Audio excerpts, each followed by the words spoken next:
The Zimbabwe Agricultural Development Trust, ZADT, administers an agricultural value chain financing facility known as the CREATE Fund, a revolving credit facility meant to benefit smallholder farmers in Zimbabwe. Agricultural value chain actors who have commercial linkages with smallholder farmers access this facility through commercial banks and microfinance institutions. Today we are out here in Chikombedzi communal area, where we are just monitoring to see to what extent the smallholder farmers are benefiting from the linkages that they have with this agricultural value chain actor known as Ingwebu, and also to see to what extent Ingwebu itself is making use of the product in the manufacture of Maheo. Ingwebu accessed the fund through FBC Bank, and they are financing smallholder farmers who are growing sorghum in Chikombedzi and in Binga communal areas. 49-year-old Darlington Simbarashe is a beneficiary of the CREATE Fund, and his testimony is clear evidence of how his life has been transformed through this facility. Isisu tinorima tiri kuChiredzi South mu area ya Chikombedzi. Munda wedu wakakura hectares anoita 8 hectares. Patinorima kazhinji toanza kuti 3/4 yezvirimwa zvedu mapfunde. Ingwebu isati yauya sevanhu vanga vasina market. Zokwadi taigona kurima kana 3 hectares chaidzo. Taiti kana ndikaita 5 ton ndaitonzwa kuti zvakawandisa kuti kokwisa ndakwa kusina. Nokuti iwo munhu haugoni kudya tani gore rose. Saka zvazokutuma kuti gore rino yautorima zviya zvimwe kuti aipa madhongi kutaura chokwadi ng'ombe chadzo taidzumbidza. Saka iye zvino tava kutopota titokwereta minda. Nokuti taona kuti market tave nayo. Ingwebu inotibatsira sabhaya wedu. Kwandita ndichida acid ndinoiwana. Inotipa zvayo nechikwereti. Chatinozobhadhara patetotengesa mapfunda aya kwavari. Handitsvaki transport. Changu ini kungoti ndapedza vanondivigira empty bags, vouya netransport yavo, voloda ivo. Mapfunda aya tinomashandisa zvakawanda, kana kubika maheu, tinomaita sadza futi. Chechipiri, tanga tisinavo imba yatinganyatsoti imba yakanaka. Tave nayo. Mageji awo tave nawo, ng'ombe chadzo takatenga tave nadzo 22. Deno land yanga ichawanikwa, taitofana kuextenda land yekurima. Tizove vanhu vanokwanisa kunovaka dzimba dzemuchirungu dzatichazoisawo maloja. Tozoti kana tonochemberawo tava kuwana pension. Darlington's wife has improved her home and the nutrition of her family through this project. Paupenyu hwangu ndakanga ndiri munhu uya wekutsvaka rude, uya tinofusha rude kwedu tichidya nevana, usina kana mafuta. Asi ezvino ndakwanisawo kutenga katoni yeshuga, katoni yemafuta yeflour. Kuchikoro vana vanoenda. Iye zvinezvi ndakatotenga kitchen unit yangu nemapoto nendiro zvese ndinazvo. Murume wangu ndingati anga akamboonda kwemakore apfuura, asi 2014 patakawana mapfunda akawanda. Akambobuda dumbu rakakura kudai nokuti takanga tawana mari yakawanda. Pakusakura tinowanza kushandawo nevanhu vemaricho, tivabhadhara nemari kana nemapfunde nechikafu vanenge vasinawo vaya.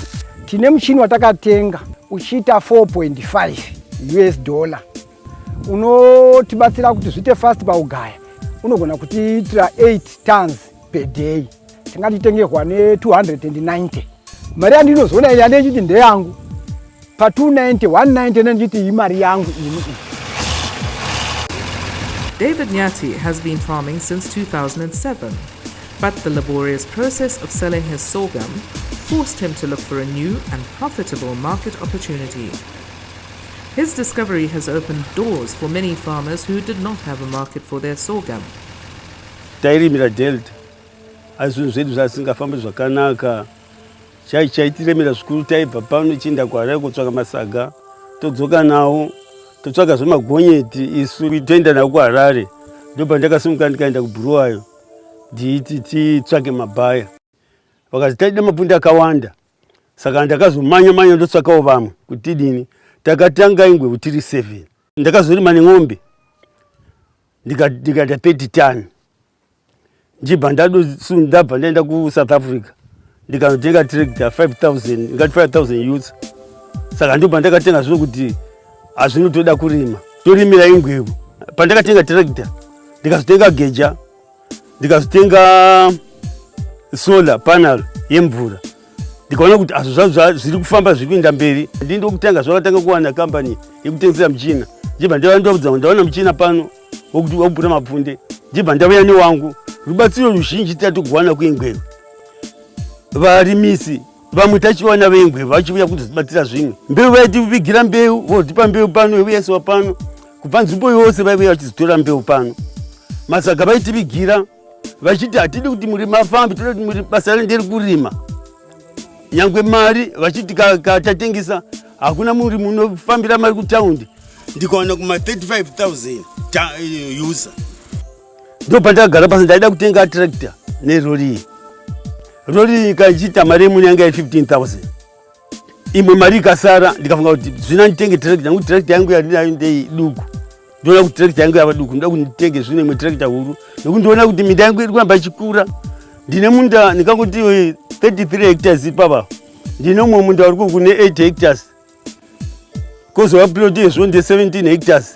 Ndikabva 1980 ndabva kupenjiwa pano imba yanga iri pandeyoga. Ndikati kubva imba iyi nei ingwevu, muchina ingwevu, mota ingwevu. Makalveta munovona pane kalveta pane diskara iri papapo ingwevu. Baba vaisevenza mutriangle vari carpenter. Pavakabuda basa ndakagwadzwa muenda ndine musikana wangu uri kuSouth Africa anoita form 4. Ndikati mwana achatambura uchikora achikachikona. Takanga tiri varombo, chinzi tiri varombo wokupedzisira. Vazhinji vachidotiseka. Asi patakatanga kungoti tapinda muingwevu torima. Nyangwe vana vedu vari mutauni imomo vanoshanda tinotovapa mari yokuti betsereka nayo. Izvezvi tachidotiwo todotengavo mota imwe gore rino yakaita duku yandogonawo kukwira somunhu anonzwa makumbo duku yatofambawo tiri vaviri. Basically, before we entered into a relationship with the farmers in Chinkhopedzi, we had problems in the procurement of sorghum. We have been to Malawi looking for sorghum, we have been to South Africa looking for sorghum. But the moment we started having a relationship with the farmers in Chinkhopedzi and they increased their output, they've actually basically been supplying 80% of our needs. The other 20% is from contract farming arrangements we have with farmers elsewhere. So now we are no longer importing any sorghum. All the sorghum we are using is local. Rogers Mawulo has been growing sorghum since 1963, together with his father, who has since passed on, leaving Rogers in charge of the farm. His productivity has been low-key, but his partnership with Ingwebu Breweries has enabled him to reach the production levels he has been trying to achieve since 1963. Patakatanga kusangana neingwevu mu 2008 ndakavarimira 10 hectares ndikakohwa 7 tons dzandakavatengesera. Tabva ipapa apo tikapamazve nenivo munda wacho ndichiwedzerawo tikarima 20 hectares tikawana about 14 tons dzamapfunde. Ndobva takazoshaya tikasvika pa 50 hectares tikawana about 68 tons dzemapfunde tiri chibage. Ndidzo dzatakapa ingwevu. Kudurikidza neingwevu takawana zvinotibatsira zvakati wandei. Mota ndakatenga ichibva kumari yeingwevu. Ndikatenga tractor yakaita 84,000 rands nekuti takatenga kuSouth. Ndikatenga muchini wokupura 4,200 chibva kumari yeingwevu. Ndikazotenga chikovhoro chetractor kwete chemombe asi chetractor zvichibva kumari yeingwevu.